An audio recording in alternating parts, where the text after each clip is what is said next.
안녕하세요. 워런 버핏처럼 매일 신문을 박주mon께 읽으면서 투자의 고수가 됩시다. 웜의 신박 오늘 3월 8일 금요일 순서입니다. 드디어 또 금요일입니다. 네. 어제 아침에는 최슬리 모닝 브리프 하다가 한 화요일인가 수요일밖에 안 됐는 줄 알고 우리 회사에 와 있는 인턴 최동진 프로 보고 금요일 아침에 팔란티에 대한 발표를 한번 해봐라 라고 했는데 어제 저녁에 늦게까지 야근을 하고 있길래 왜 시간이 있는데 라고 했더니 바로 내일이 금요일입니다 전무님 하길래 제가 그것도 모르고 어제 아침에 한 3일 정도 저는 시간을 줬다라고 생각하고 했는데 아침에 채슬리 모닝 브리프에서 팔란티에 대한 기업 분석 발표가 있는데요. 짧은 시간에 아주 딥한 그런 기업 분석은 못했지만 제가 어떤 생각으로 팔란티에 대한 분석을 해보라고 했는지 그냥 제 아이디어가 잠깐 녹아 들어가 있으니까요. 못 보신 분은 한번 보시고요. 자, 오늘 기사로 들어가 보겠습니다. 참, 이 기사 하기 전에 어떤 분이 와이프가 세익 형님처럼 머리 스타일 한번 해봐라고 했다길래 되게 고맙더라고요. 제가 거의 빗질을 거의 안 합니다. 그냥 항상 손으로만 이러고 아침에도 보니까 뒷머리 막 올라와 있길래 한데 제 머리 스타일을 또 좋게 봐주셔가지고 되게 감사합니다. 제 머리는 1월 29일이었더라고요. 1월 29일 날 여의도역 지하철역 나오면 바로 그게 아일렉스라는 상가가 있습니다. 그 상가 지하에 보면 르포엠이라는 미용실이 있습니다. 아주 잘합니다. 아주 잘해서 예약을 아마 하고 가셔야 될 겁니다. 르포엠인데요. 거의 거의 10년 단골된 것 같아요. 자, 잡담하지 말고 빨리 기사로 가보겠습니다. 첫 번째 기사는 100억 달러 함정시장을 잡아라. K방산 이제 동남아도 노린다라고 되어 있습니다. 이게 폴란드 관련된 기사였으면 안 다뤘을 건데 우리가 주식 투자를 하면서 제일 첫 번째는 경쟁 구도라고 했잖아요. 얼마나 강력한 경쟁 우위를 갖고 있느냐. 그 부분이 중요하고 두 번째는 바로 확장성이라고 말씀드렸습니다. 확장성. 네, 이 기업의 제품이 우리나라에서만 팔리느냐 아니면 해외로 뻗어나가느냐. 그게 Q에 영향을 주기 때문이죠. 그죠? 그리고 또 하나는 이 제품이 다른 영역에서도 쓸 수 있다. 네, 그런 부분도 있는데 그게 바로 당뇨병 치료제로 개발을 하다 보니까 이 당뇨병 치료제를 맞은 사람이 체중이 감량이 되고 그 체중 감량되는 게 아주 나쁜 부작용이로가 아니라 그런 걸로 비만 치료제도로 쓸 수가 있네. 네, 그러면서 일랄일리랑 어제도 노보던 디스크가 거의 9% 가까이 급등을 하면서 우리나라 돈으로 이제 한 600조 되더라고요. 600조. 네. 루이비통 LVMH 그 그룹을 넘어서 유럽의 1등이 시가총액 1등이 됐다. 이런 기사가 작년에도 나왔었고 이 주가가 왔다 갔다 하면서 다시 1등 자리를 내줬다가 이번에 또 1등이 되고 그런가 보더라고요. 그런 것들이 보면 다 확장성입니다. 아마존도 마찬가지죠. 아마존도 중고책을 팔다가 그 중고책을 파는 플랫폼이 이것도 팔고 저것도 팔고 하다가 이제는 아마존 sells everything이 돼버리고 그런 식으로 항상 확장성이 중요합니다. 그런 측면에서 K방산이 이제 동남아 노린다라고 해서 어떤 모멘텀이 있는가 궁금해서 가져왔습니다. HD 현대중공업이 동남아시아 함정 시장을 공략하기 위해서 필리핀에 거점을 마련을 했다. 한국항공우주산업 카이라고 하죠. 카이와 한화오션, LIG 넥스원 등 방위산업 기업들도 포스트 동유럽으로 뜨고 있는 동남아행을 서두르고 있다. 영국의 군사정보업체 제인스에 따르면 동남아 국가들의 해양 방산 지출 규모는 2030년에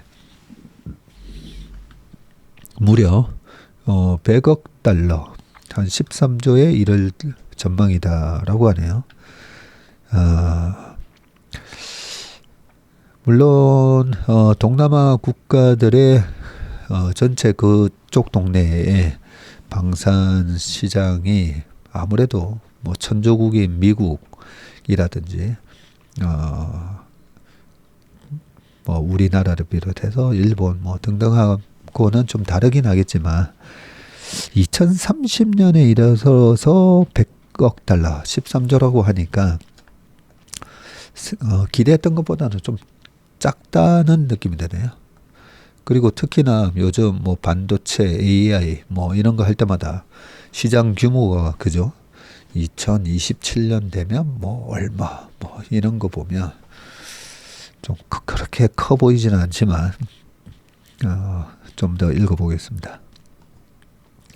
HD 현대중공업은 지난 6일 필리핀 마닐라 보니파시오에서 특수선 엔지니어링 사무실 개소식을 열었다고 했고요. 이곳에는 특수선 사업부 소속 설계 엔지니어와 유지보수 정비, 요걸 이제 MRO라고 합니다. 그리고 영업 담당 직원들이 파견되어서 필리핀 해군의 기술 지원과 보증수리 컨설팅 등을 제공할 계획이다라고 했고요. 앞서서 HD 현대중공업은 필리핀 정부가 해군 현대화를 위해 추진했던 호라이즌 사업에서 호위함 2척과 초계함 2척, 원해 경비함 6척 등을 수주한 바 있다고 하고요. 필리핀은 태평양과 아시아를 연결하는 관문에 있어서 해군력 증강에 관심이 큰 국가로 꼽히고 주원호 HD 현대중공업 특수선 사업부 대표는 필리핀 오피스는 글로벌 특수선 시장을 공략하기 위한 핵심 기지가 될 것이라고 했고요. 자, 이 때문에 다른 K방산 기업들도 동남아에 주목을 하고 있는데 카이는 지난달 싱가포르에서 열린 2024 싱가포르 에어쇼에 참가해서 주력 기종과 차세대 중형 위성, 초소형 고성능 영상 레이더 위성 등을 선보였다고 하고요. 이에 앞서서 인도네시아, 필리핀, 태국, 말레이시아 등 동남아 주요 4개국에 국산 항공기를 수출하기도 했다. 하나오션과 LIG 넥스원도 지난해 태국 방콕에서 열린 국제 방산 전시회에 참가해서 각각 최신 전투함, 잠수함, 유도 폭탄 등을 전시를 했고요. 하나오션은 2019년 태국에다가 3,000톤급 호위함을 수출한 바가 있네요. 네, 우리나라 K방산이 동남아 시장이 이렇게 부상하는 시장이니까 굉장한 경쟁력을 갖고 있지 않습니까? 그죠? 품질 경쟁력, 가격 경쟁력, 그리고 생산 경쟁력을 갖고 있으니까 네, 선전하기를 기원합니다. 네, 그 다음 기사는요. AI 저작권 침해 테스트를 해보니 챗GPT-4가 가장 심했다고 합니다. 주요 인공지능 모델 중에서 저작권을 가장 심각하게 침해하는 것은 챗GPT 개발사 오픈AI의 이 LLM GPT-4라는 평가 결과가 나왔는데 AI 모델 평가 스타트업인 미국 페트로너스 AI는 자체 솔루션을 통해서 챗GPT-4, 그 다음에 클로드2, 요거는 엔스로픽에서 만든 거고요. 메타에서 만든 라마2, 그리고 미스트랄 AI AI에서 만든 믹스트랄이라는 요 4개 LLM의 저작권 침해 정도를 분석을 했는데, 분석은 100가지 명령어 프롬프트를 입력을 해서 AI 모델의 답변을 평가하는 방식으로 진행이 됐고요. 이 프롬프트는 미셸 오바마의 Becoming, 그리고 조앤 롤링의 해리포터와 마법사의 돌 등 유명 도서 첫 구절이 무엇인지 묻거나 책에서 발췌한 내용을 일부 제시한 뒤 완성해달라는 내용으로 구성을 했다네요. 이렇게 해서 그대로 복제하는지 여부를 판단하는 거네요. 자, 분석한 결과 이 GPT-4의 44%의 프롬프트에서 책 내용을 정확하게 복제한 내용을 생성을 했다. 믹스트랄과 라마2는 각각 22%, 10%로 뒤를 이었고, 클로드2는 8%에 그쳤다. 이 업체는 책 내용과 똑같은 문자가 100자 이상 포함됐을 경우 저작권을 침해한 것으로 판단했다. 아니 근데 유명 도서 첫 구절이 무엇인지 물으면 그대로 얘기해 줘야 되는 거 아닙니까? 생성 AI 모델 개발사와 콘텐트 공급자 간 저작권에 대한 갈등은 전 세계적인 현상인데, 지난번에 뉴욕타임즈가 작년 12월에 자사 콘텐츠를 챗GPT가 무단으로 학습에 사용했다면서 오픈AI 등에 소송을 제기했죠. 지난해 9월에도 드라마 왕자의 게임 원작자 등 베스트셀러 작가들이 챗GPT가 자신들의 창작물을 무단으로 사용했다면서 집단 소송을 또 제기했고요. AI 저작권 침해 논란은 아직 명확한 기준이 없어서 고차 방정식을 풀어야 하는데, 가장 큰 쟁점은 생성 AI가 만든 결과물이 저작권을 침해했는지 여부인데, 이번 분석에서 사용한 프롬프트도 다소 의도된 측면이 있다는 해석이 나올 수 있어서다. 그러니까요, 질문 자체가 첫 구절이 무엇인지 묻는 등 원문을 일단은 요구한 거잖아요. 그죠? 정상조 서울대 법대 교수는 일반 이용자들이 프롬프트를 입력했을 때 모든 결과물의 44%가 저작권 침해 가능성이 있다면 문제가 심각하지만, 다분히 의도를 가진 이 프롬프트에 따른 결과물로 저작권을 침해했다고 판단하기에는 섣부른 측면이 있다고 말을 했네요. AI 개발사의 책임을 곧바로 묻기 어려운 측면도 있는데, 저작권법상에서 공정이요, 이 페어한 유즈를 하고 있느냐, 조항이 명시되어 있어서이고요. 이 조항은 공공이익에 부합할 경우 저작권자 허락 없이 복제하거나 사용해도 저작권 침해에 해당하지 않는다고 보는 예외 조항이 있다고 합니다. 공공이익에 부합할 경우. 네. 제가 신문을 읽어드리는 거는 공공이익에 부합하는 거겠죠, 아마. 그 공공이익에 부합한다고 저는 믿고 있습니다. 생성 AI에도 이 조항을 적용할 수 있는지에 대해서 이견이 많다. 하지만 오픈AI 등 개발사들은 저작권 침해 주장에 이 조항을 거론하며 맞서고 있고요. 조언이 법무법인 딜라이트 변호사는 비공개된 자료를 억지로 가져다 쓴 게 아닌 인터넷에 공개된 자료를 활용할 경우에는 공정한 이용에 해당할 수 있다는 법리를 활용하고 있다고 말을 했다. 그래서 이제 챗GPT나 이렇게 물어보면 답변이 쭉 나오고, 그 답변이 인터넷 링크로 들어가 보면 어디에 내용을 이용하고 활용한 거다라는 게 쭉쭉쭉 뜨잖아요. 그런 차원에서 띄워놨을 수도 있겠네요. 이미 이거는 인터넷 찾아보면 다 나오는 자료다. 이런 거겠죠, 아마. 가장 근본적인 쟁점은 인류에게 도움이 될 AI 발전이 우선인지 아니면 학습 데이터에 활용하는 저작물 보호가 우선인지의 여부이고요. 절충 방안으로 개발사가 저작권자에게 일정 보상을 제공하는 방식이 거론이 되고, 하지만 이 부분도 체계를 갖추려면 시간이 필요하다고 합니다. 손승우 한국지식재산연구원장은 AI 발전은 대세적 흐름이라서 그 흐름을 막기는 어려울 것이라면서 저작권 보상 방식도 보상의 대상이나 수준 등 강론으로 들어가면 이에 관계자별로 입장 차이가 매우 커서 논의에 상당한 시간이 걸릴 것이라고 말을 했다고 합니다. 네.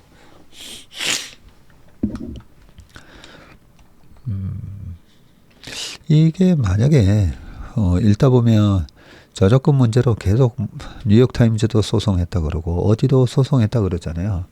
그러면 좀 극단적인 그 월스트한 시나리오를 생각해서 저 소송한 거에 다 물어내야 된다라고 만약에 가정을 해보면 마이크로소프트 주가도 오히려 빠져야 될 건데, 마이크로소프트 주가가 애플의 시총을 뛰어넘으면서 오히려 더 이 격차가 이래 벌어지고 있잖아요.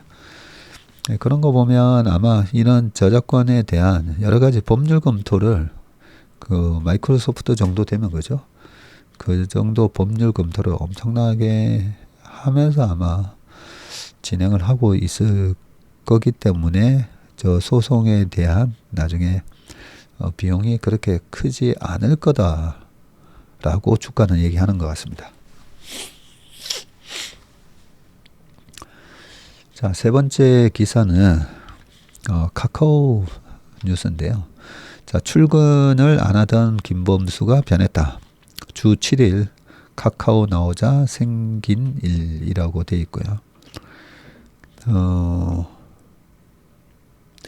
자, 최악의 위기라는 말도 식상해진 요즘 카카오 그룹의 내부에 거대한 변화가 일어나고 있다. 그간 자율 경영이라며 모습을 드러내지 않았던 김범수 창업자가 주 7일 출근 도장을 찍으며 카카오를 재창업하고 있다.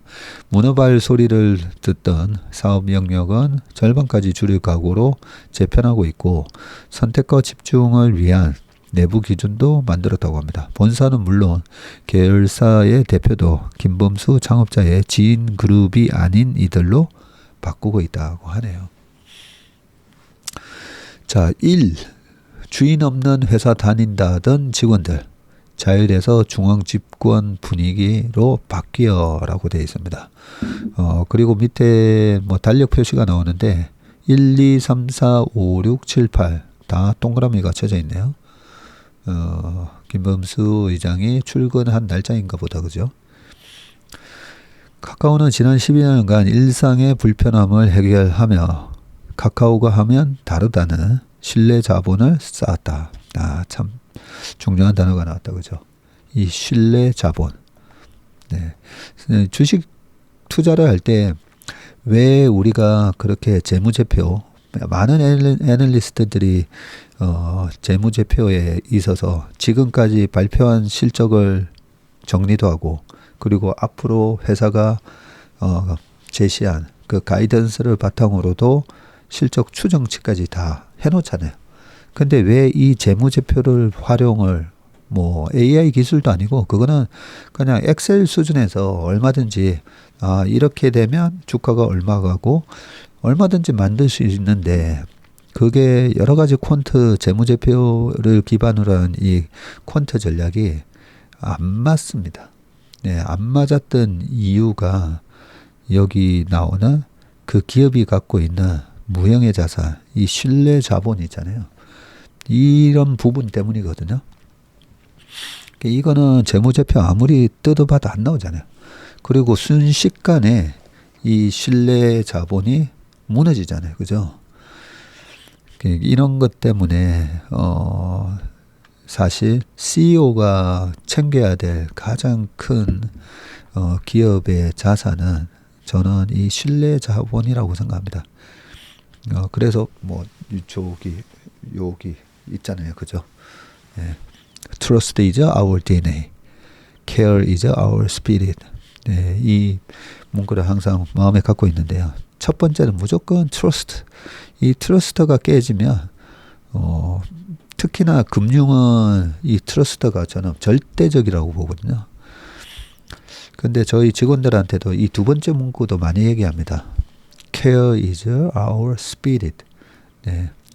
우리가 DNA가 되게 중요하잖아요.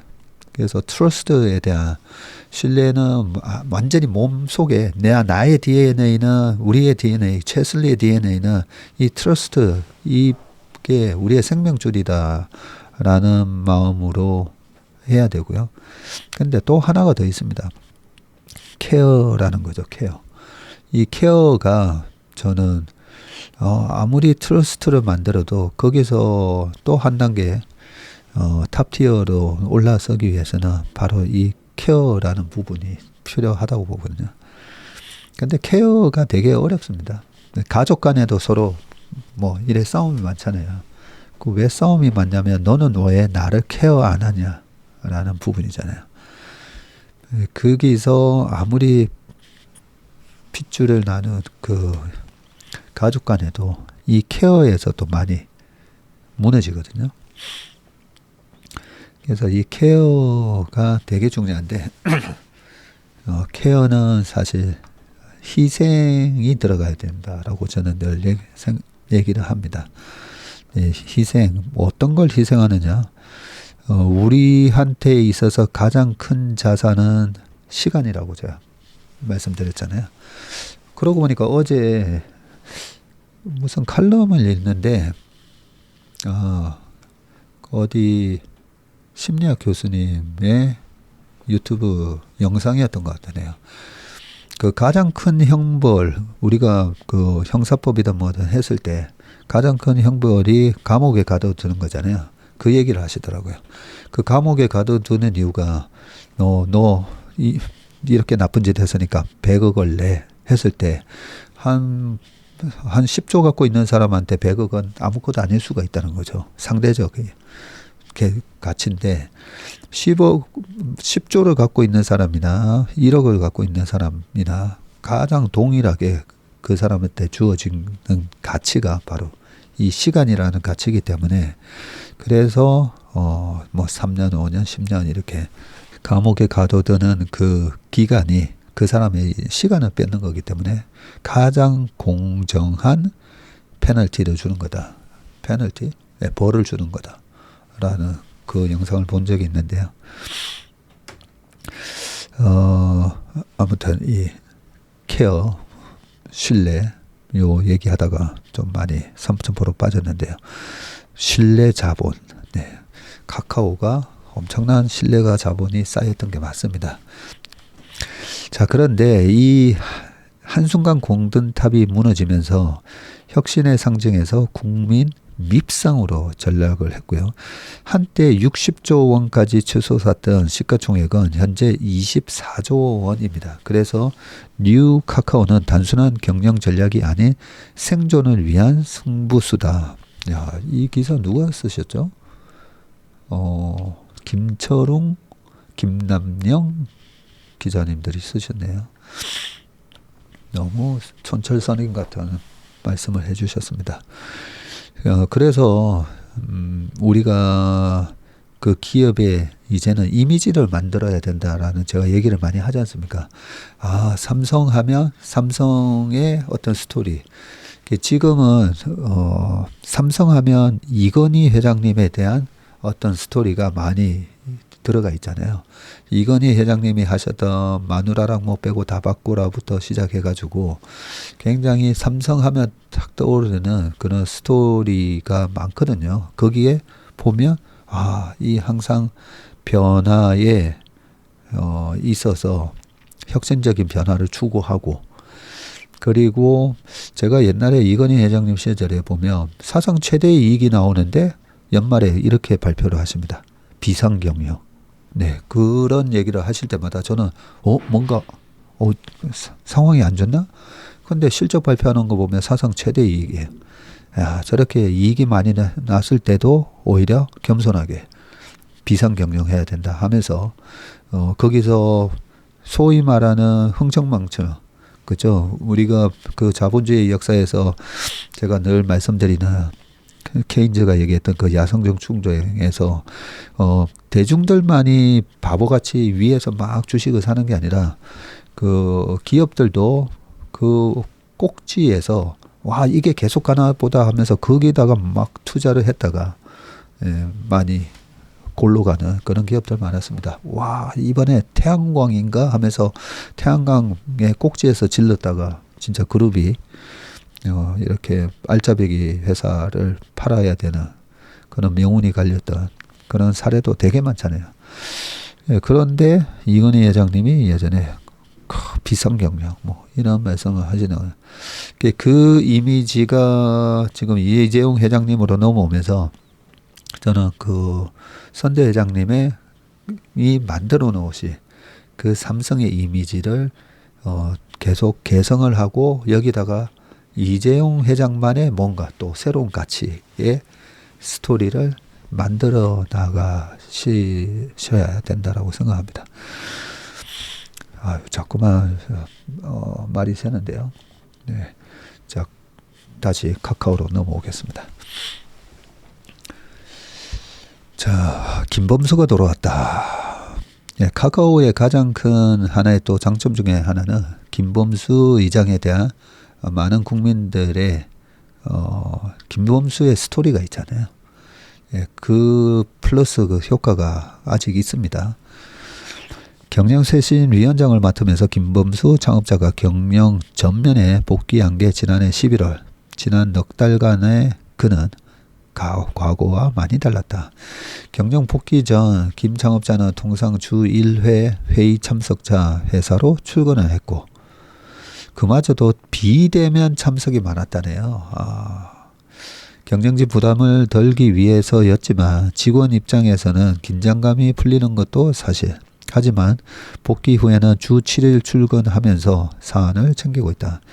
얼굴 보기 쉽지 않던 창업자가 매일 나오자 사내 분위기도 급변을 했고 카카오의 한 직원은 우리는 주인 없는 회사에 다닌다고 얘기할 정도였는데 요즘에 사업 꼭대기인 15층 김 창업자 사무실 불이 밤에도 안 꺼진다면서 전반적으로 회사의 체계가 잡히고 있다고 말을 했다. 김 창업자는 올해부터 매주 화요일 CA협의체 위원장과 만나고 매달 그룹사 대표단을 모아 회의를 주재하고요. 22년 3월 카카오 이사회 의장직을 내려놓은 뒤 처음 있는 일인데 카카오는 그간 상상력을 마음껏 펼쳐보라면서 직원의 전방위적인 도전을 장려했고 이를 계열사로 만들어서 성장을 했습니다. 하지만 앞으로는 계열사도 달라져야 한다는 게 김 창업자의 생각이고요. 이제 득보다 실이 많다는 평가가 나오는 측근 중심의 경영도 사라지고 있다. 이것도 장단점이 있죠. 오랜 시간 함께해온 창업동지 그룹이 중책과 요직에서 물러나고 있고 홍은태 카카오 대표, 이진수 카카오 엔터테인먼트 공동대표, 조계현 카카오 게임즈 대표가 이달 말 대표 자리에서 물러난다. 사실상 카카오 1세대가 경영 일선에서 전면 퇴진한 셈인데 카카오는 재판을 받는 배재현 투자총괄 대표도 사내이사에서 자진 사임했다고 공시를 했었네요. 내부에서 불거진 문제는 외부 도움을 받아서 정리 중이고 SM엔터 경영진이 실체가 불분명한 기획사를 시세보다 비싸게 샀다는 의혹. 카카오 모빌리티가 유럽 택시 호출 플랫폼 인수를 추진할 당시에 사내 기밀이 유출됐다는 의혹 등을 김 위원장이 조사하고 있네요. 김 위원장에는 또 이 검사, 판사 그런 출신 분들이 되게 많으시잖아요, 그죠? 말 많던 측근 중심 경영에서 탈피를 하고 경쟁력 없는 계열사 절반 축소. 자, 뉴 카카오 뭐가 달라지나? 창업자가 바뀌니 카카오도 변하고 있다. 김 창업자와 함께 뉴 카카오를 이끌 정신아 대표 내정자는 오전 7시 30분이면 출근을 해서 하루 16시간 이상 업무를 보고 있다고 한다. 저희랑 이제 출근 시간이 비슷하네요. 문어발로 불린 카카오의 계열사 수는 137개. 야, 거의 190개, 160에서 한 190개까지 갔었는데, 카카오는 AI 사업 관련 성장성과 해외 경쟁력이라는 두 가지 내부 기준에 맞춰 사업 분야를 조정하고 계열사 수를 줄이려 한다. 미래 성장 가능성이 크고 해외 경쟁력 있는 분야에 집중하기 위한 작업인데, 다른 계열사는 원점 단계부터 검토한 뒤에 흡수, 합병, 매각 등을 고려한다는 의미고, 카카오 내부적으로는 계열사 수를 절반까지 줄일 수 있다고 본답니다. 다만 핵심은 줄이는 계열사 숫자가 아니라 AI와 글로벌이라는 기준이다. 올해 들어서 카카오 엔터테인먼트와 카카오 게임즈, 카카오 페이증권에서 새 대표가 내정됐고요. 이들의 공통점은 글로벌 역량이 검증된 실무자의 내부 승진이고, 장윤중, 한상우, 신호철 내정자는 모두 해외 시장 개척에 강점이 있는 인물이다. 본사 계열사 간 수평적 구조는 버렸고, 네, 지난번에 한번 저도 얘기를 했었죠. 이 수평적 구조가 꼭 아주 베스트하게 우리가 끌고 가야 되는 그런 구조는 아니다라는 부분을 마이크로소프트의 사티아 나델라가 취임을 한 이후로 이 수평적 구조를 수직적 구조로 확 바꿨다고 한번 말씀드렸습니다. 이제는 본사가 중앙 집권을 하는 체제, 이전에는 그룹 전체 회의가 따로 없고 각자 도생으로 계열사마다 알아서 활동을 했다.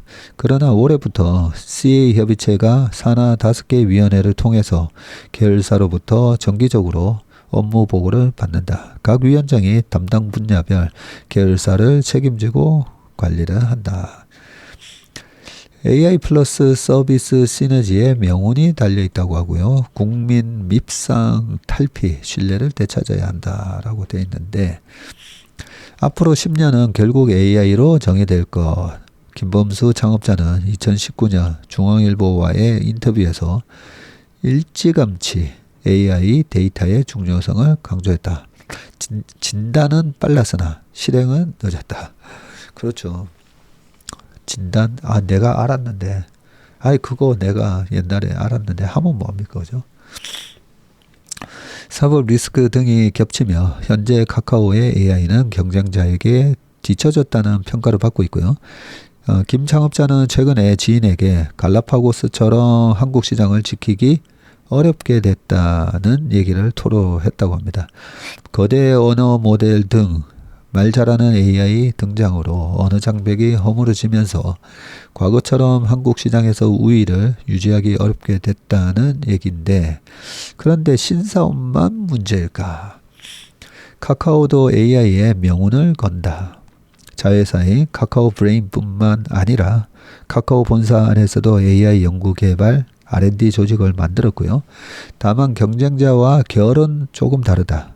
AI보다 서비스의 방점이 찍혀 있는데, 자회사 카카오 브레인이 개발한 경량화 거대 언어 모델, SLLM이라고 하네요. 약간 스몰 개념이다, 그죠? 근데 거대, 라지 랭귀지, 거대 앞에 또 S를 갖다 붙였어요, 그죠? 그리고 오픈소스 모델을 활용해서 카카오가 원래 잘하는 소비자 친화적 서비스를 붙여 혁신을 만들어내겠다는 방향이다. 기술 자체의 고도화보다는 기술로 세상의 문제를 해결할 수 있는 AI 서비스를 만드는 게 목표다. 이게 카카오가 워낙 잘하는 분야이죠. 네. 위기가 오긴 왔지만 이 위기를 또 타개하기 위해서는 카카오가 가지고 있는 장점은 뭔가, 그 장점에 초점을 맞추는 게 맞습니다. 남들이 저거 하네, 우리도 그러면 저걸로 가볼까가 아니라, 네, 내가 잘하는 게 뭔가. 주식 투자도 마찬가지입니다. 주식 투자를 오랫동안 해보다 보면 나는 이런 주식에서는 돈을 벌고 나오는데 이런 주식 투자하면 항상 돈을 잃더라. 예, 그렇게 내 자신에 대한 데이터를 축적을 해서 내가 어떤 스타일의 투자자인가를 빨리 찾아야 되고요. 일단 내가 어떤 스타일의 투자자인가 알기 위해서라도 롤 모델을 정해서 나는 피터 린치식으로 해봐야지, 아니면 워런 버핏식으로 해봐야지 등등 롤 모델을 좀 정해가지고요. 그렇게 해보다 보면 롤 모델은 손흥민인데 제가 손흥민의 다리를 가지고 있지 않다면 안 되는 거잖아요. 그런 것처럼 나의 탤런트와 나의 롤 모델의 탤런트나 성향하고 좀 비슷한 롤 모델을 또 정해야 됩니다. 내 적성에 맞는. 네. 다시 또 기사로 넘어가 보겠습니다. 고칠 건 고치더라도 모바일 시대의 굵직한 족적을 남길 수 있었던 올드 카카오에서 배울 건 배워야 한다. 카카오톡은 이분 기사 참 잘 적으셨네요. 카카오톡은 누구나 아는 서비스였던 문자 메시지를 무료로 풀어낸 혁신. 그렇네요. 카카오톡의 시작이 그랬었죠. 문자 메시지 무료고, 그 다음에 통화, 그 다음에 비디오 폰, 이런 것들이 지금 미국에 있는 저희 아들, 딸하고 통화할 때도 이제 다 공짜잖아요. 그죠? 예전에는, 지금도 마찬가지지만 해외 문자 얼마 이렇게 돼 있는데 지금 해외 문자 돈 내면서 보내는 사람 아무도 없잖아요. 자, 소통의 허들을 무너뜨리면서 출시 이후 10년간 누적 7조 6천억 건이 발송이 됐다고 합니다. 기업 기관에서 정보성 메시지를 발송하는 서비스 알림톡의 경우 누적 발송 건수는 1270억 건에 달하고요. 평균 26원인 긴 문자로 보낸다고 치면 그렇네요. 우리가 카카오톡으로 막 큰 길게 문자로 보내면 그걸 갖다가 문자 통신 요금 내면서 26원짜리로 보낸다고 치면 알림톡 7원 기준으로 약 2조 4,100억 원을 아낀 셈이다.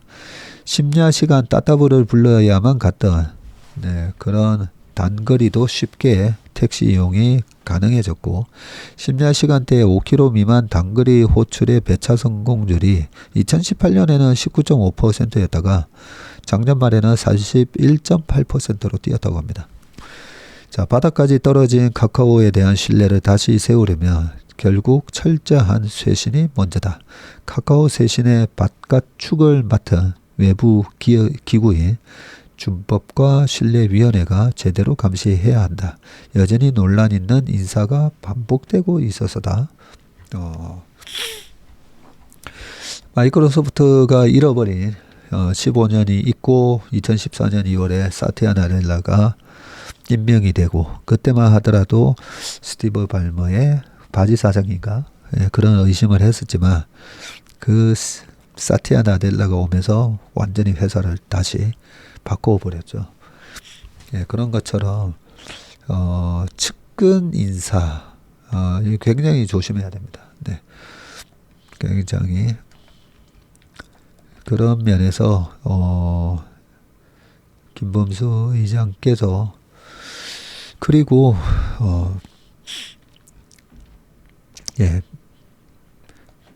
우리가 잘 나가는 회사의 CEO 분들을 보면 정말 열심히 일하잖아요. 정말 열심히. 그래서 이 작은 기업이든 아니면 마이크로소프트처럼 세계 1등 기업이든 CEO 밸류가 전부라고 볼 수도 있습니다. CEO 밸류가. 그런 차원에서 지금은 자리 잡기까지 경영쇄신위원장을 맡으신 김범수 창업자께서 좀 노력을 많이 해주셔야 된다고 생각합니다. 왜냐하면 카카오가 지금 국민주거든요. 그죠?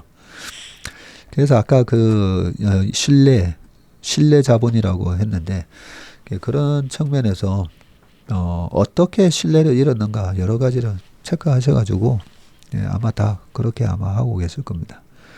이게 카카오뿐만 아니라 다른 그룹들도 마찬가지입니다. 다른 기업들도 그게 주주 신뢰부터 잃어버리면 안 됩니다. 주주, 직원 신뢰를 잃어버리면서 소비자한테 신뢰를 얻을 수는 없잖아요. 여기까지 하고 넘어가겠습니다. 자, AI 핵심 소재 유출 의혹, 핵심 기술 국가안보 시급하다. 지금 이 하이닉스의 H밴 사업부의 수석 연구원 하셨던 분이 마이크론으로 넘어가서 마이크론에서 갑자기 우리 3E 양산 지금 이제 합니다. 막 이랬었는데 그죠? 조금 자세하게 좀 읽어보겠습니다. 법원이 하이닉스에서 반도체 설계 업무를 담당했다. 설계 업무를 담당했었다. 그죠? 이 연구원이 마이크론으로 이직하는 것을 금지하는 가처분 결정을 내렸습니다. 하지만 이미 핵심 기술이 마이크론에 다 넘어갔는데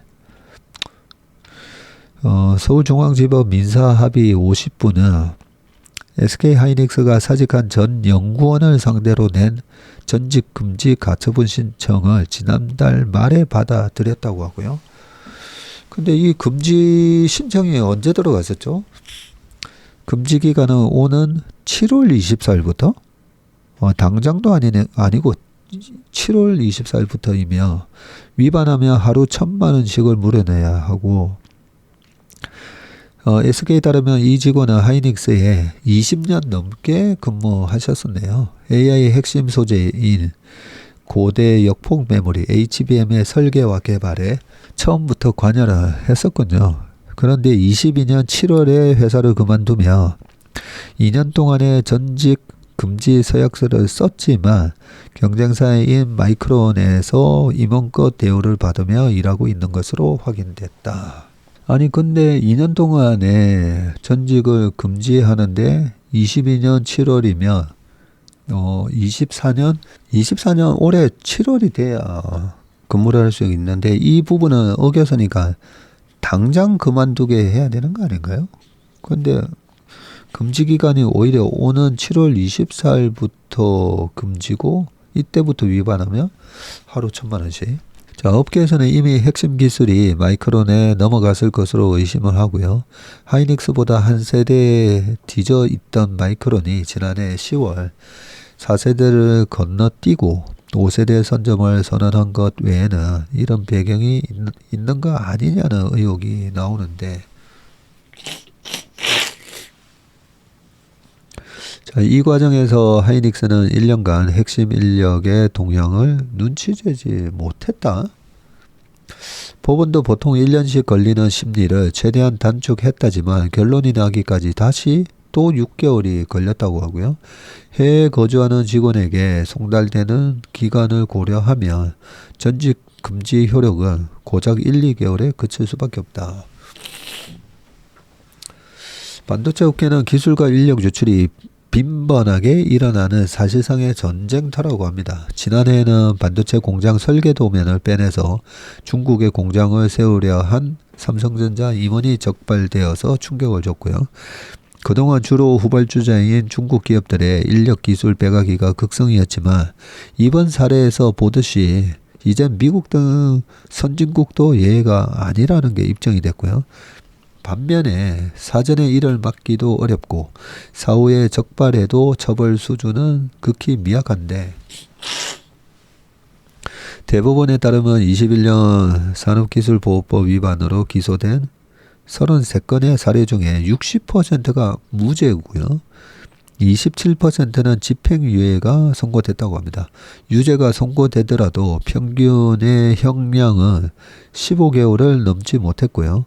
기업들이 사전에 핵심 인력 관리를 한층 강화해야 하고 사법당국도 보다 적극적으로 신속히 엄벌에 나서야 한다고 합니다. 형법상 간첩죄 조항도 서둘러 정비해야 하는데 현행법상 국가기밀을 유출해도 상대가 북한이 아닐 경우에는 간첩죄를 적용할 수 없다네요. 그러니까 북한만 빼고 뭐 중국이든 러시아든 어디로 빼돌리든 상관이 간첩죄가 적용이 안 되군요.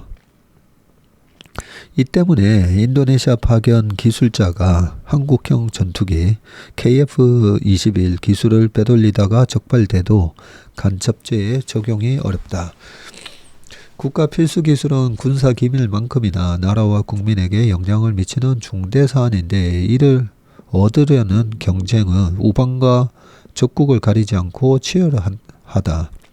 법 정비 없이는 애써 개발한 핵심 기술이 허무하게 경쟁국과 기업에 넘어가는 것을 지켜볼 수밖에 없다. 네. 우리가 우리 나라 국민들은 굉장히 좀 이 애국적인 게 남다르잖아요. 그럼에도 불구하고 우리가 교통신호도 그렇고 이게 어떤 큰 그런 의식이 없는 사람들이 쉽게 우리가 탈선을 많이 할 수가 있습니다. 그래서 교통법도 만들어 놓고 막 하는 거 아닙니까, 그죠? 근데 조그만 기술 유출 이런 거를 국정원에서 정말 관리를 많이 하거든요. 많이 하는데 어떻게 이런 부분을 그렇게 놓쳤는지 너무 많아서 그런가요? 네. 자, 그 다음 읽어보겠습니다. 요 관련해서 댓글이나 저랑 또 이 소통하는 분들 의견을 들어보면 그래 해도 설계는 해도 또 양산을 해서 수율 잡는 거는 또 다른 문제다. 네, 그렇게 약간 긍정적인 얘기도 좀 해주시는 분들도 있는데, 네. 자, 그 다음 기사로 넘어가겠습니다. 자, 미분양 6만 3천 가구 1군 아파트도 지방에서는 맥을 못 쳐. 안 그래도 어제 우리 회사의 왕이사가 아직까지 집을 못 사가지고요. 퇴근하면서 아파트 분양 얘기하다가 한 시간 얘기했었는데 한번 읽어보겠습니다. 현대엔지니어링이 최근 분양에 나선 울산, 남구, 신정동, 힐스테이트 문수로 센트럴의 1순위 청약의 성적표가 550가구 모집에 42명 접수했다네요. 1군 건설사가 최신식 커뮤니티 시설을 갖춘 신축 아파트를 내놓았는데도 공급 물량의 92%가량이 미달됐다고 합니다. 분양가가 주변 아파트 시세 대비 1에서 한 2억가량 비싼 9억 원대에 나온 게 청약 미달의 이유로 꼽히고요. 하지만 1군 건설사의 신축 아파트마저 대거 미분양이 나면서 지방 미분양의 현주소를 보여주고 있다는 게 업계의 평가입니다. 중소형 건설사가 짓는 지방 아파트는 미분양이 지금 다반사입니다. 7일 국토교통부에 따르면 전국 미분양 주택은 지난해 3월 이후 감소세를 보이다가 지난해 12월 62,489가구로 9개월 만에 증가세로 돌아섰고요. 감소세를 보이다가 9개월 만에 다시 증가했네요. 이어 올해 1월에도 63,755가구를 기록해서 전월 대비 2% 늘었다고 합니다. 고금리에다가 건축비 상승 등의 영향으로 분양 가격이 계속 오르자 청약 열기가 식고 있다는 분석인데 특히 수도권보다 입지가 떨어지는 지방이 타격이 더 심하다고 하고요. 전국 미분양 주택 63,755 가구 가운데 지방이 무려 53,500가구 그리고 수도권이 1,160가구로 지방 물량이 대부분이라고 합니다. 시간이 어느덧 50분이 다 됐네요. 빨리 한다고 했는데도 밑에 전문가들은 당분간 미분양이 계속 늘어날 것으로 보고 있고 동시에 서울 수도권과 지방 또 입지별로 미분양 양극화가 심화될 것으로 예상된다라고 합니다. 네, 이러면 과거에 우리나라 IMF 이후에 미분양 아파트 사면 5년 동안 양도세 면제해 줄게. 그리고 2012년 13년 그때도 미분양 아파트 사면 양도세 5년 동안 면제해 줄게. 그래서 저는 이번에 부동산을 정말 사야 되는 시점은 그 정도 대책까지 나와야 살 때가 아닌가, 그런 얘기를 계속 주변 사람들한테는 해주는데요. 미분양 아파트가 또 계속 저렇게 늘어나면 돈 있는 사람들 보고 사게 만들어야죠. 예, 그런 조치가 나올지는 모르겠습니다. 자, 마지막 기사 빠르게 읽고 끝내겠습니다. 자, 푸마가 왜 떴는지 알아? 그들이 후원한 16세 무명 선수 정체는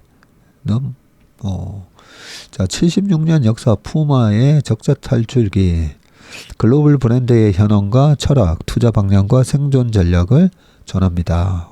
이 좋은 컬럼이네요. 돈만 주면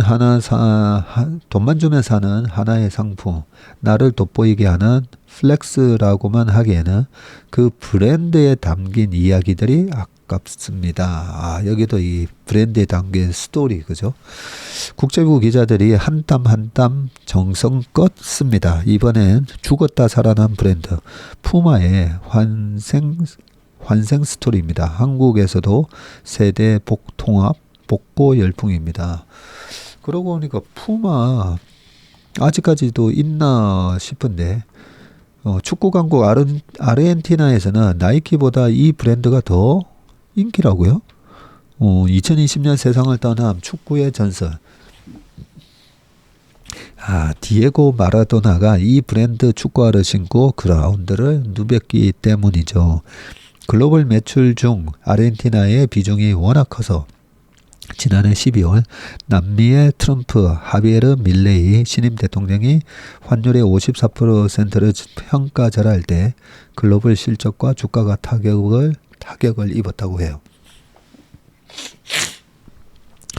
자, 독일 태생의 글로벌 스포츠 브랜드 푸마의 얘기인데 아르헨티나 평가절하 같은 변수들이 있었지만 지난해 푸마는 목표치를 상회하는 6억 2,200만 유로의 영업이익을 기록했고 텃밭이던 남미, 북미 외에 유럽, 아시아에서도 기대 이상 선전을 했기 때문이다라고 합니다. 1948년에 창립한 푸마는 아디다스와 한 뿌리인데 형 루돌프 다슬러가 푸마고 동생 아돌프 다슬러가 아디다스의 창업자였군요.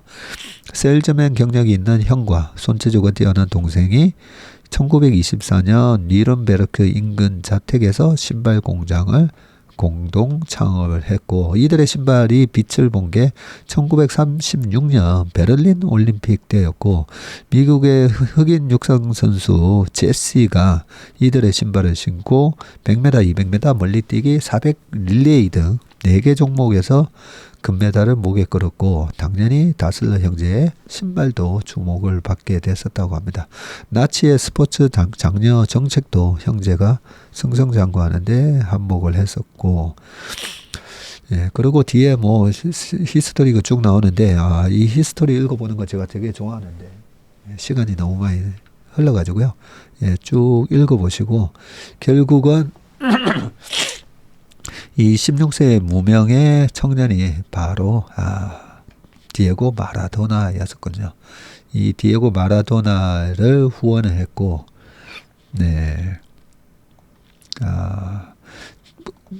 나이키가 타이거 우즈 그리고 브라질 축구 선수 호나우드에 투자할 때 푸마는 당시 16세 무명의 육상 선수 또 우사인 볼트도 후원을 했었군요. 기존의 스타급 선수나 스포츠 강국 대신 이길 확률이 적은 팀이나 선수에게 힘을 불어넣는 언더독 마케팅에 집중을 했었다고 합니다. 이 언더독 마케팅, 언더독 이 부분은 저의 또 경영 철학이기도 한데 다음에 좀 더 이 얘기를 나누도록 하겠습니다. 네, 오늘 웜의 신박은 여기까지 하고요. 행복하고 건강한 주말 보내시길 바라겠습니다. 고맙습니다.